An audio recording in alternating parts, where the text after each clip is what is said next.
when you observe nature closely and immerse yourself in nature, you start noticing smaller and smaller details.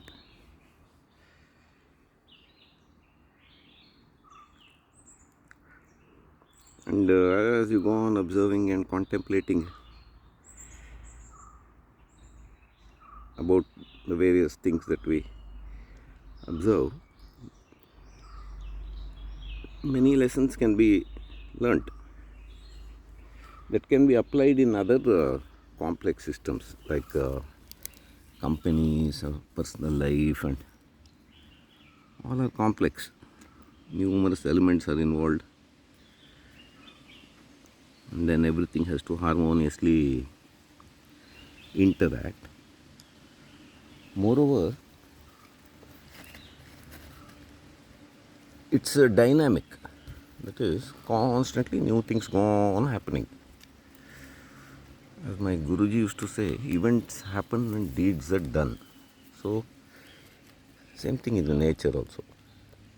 Events happen, deeds are done constantly. And not one or two events. In a family and all, the inside the house, for example, that much of events don't happen most of the time.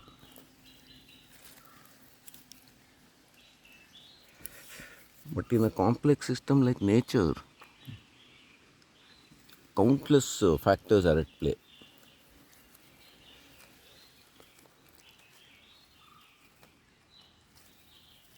And they're all interacting with each other constantly. Moreover, there's one more element to it, that is the weather also plays a role, including seasons, cosmic elements, whatever those, moon cycle and sun cycle, annual cycle, seasons, birth, death, all happens in a continuously in this nature. So it's a complex system that is emergent, that is new. You can't say yesterday what I saw, the same world is there today also.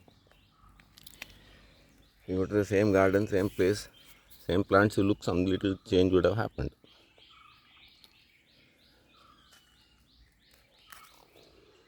So observing these phenomenon, some kind of conclusions can be drawn that are applicable in other aspects of life, some common principles and all. And one such is the food gathering strategies of various creatures.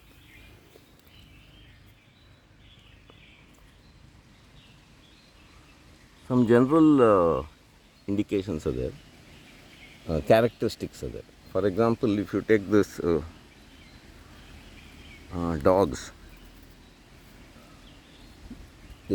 dogs and wolf and all this, that whole family, they hunt in packs. Pack means some varies in size little bit.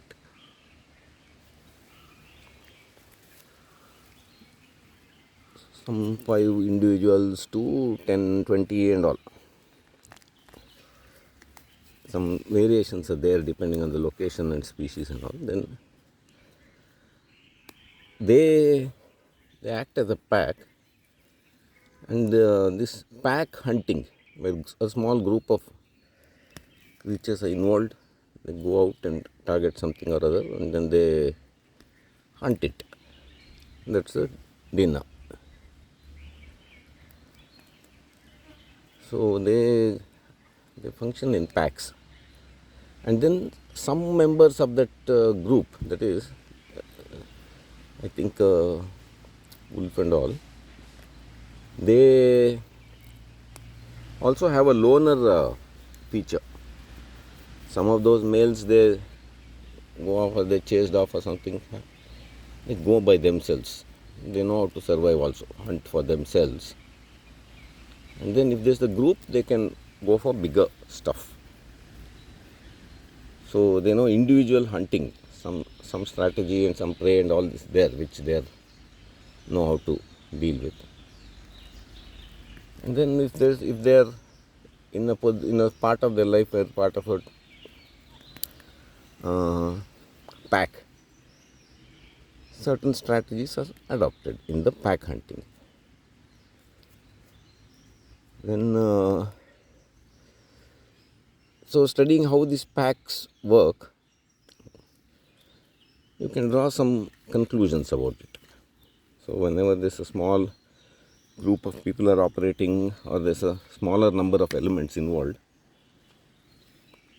then and this kind of strategy works for them. For example, some of these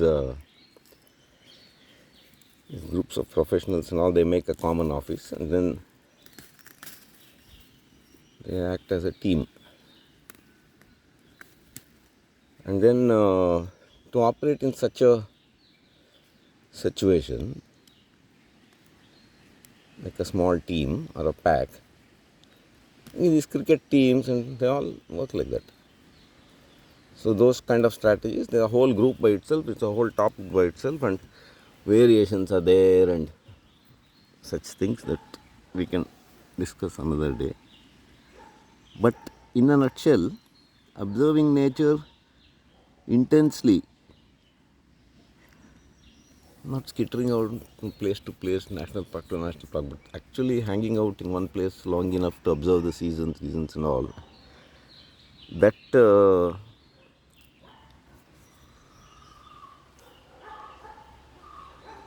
helps us to draw, we observe certain things and certain patterns which are applicable in other complex systems.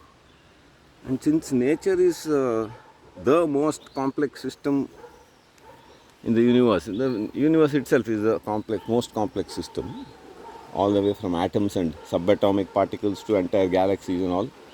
The whole thing acts in a concerted way and life goes on. So in such a situation, it's a very complex system. It has operates on certain laws, and then all other things are subsets of that complex system. Our life, families, our clans, our countries, our societies, our companies, our professions, everything is smaller subsets of that grand complex system. And by observing the larger system closely, you can draw some lessons which are applicable in many smaller systems also.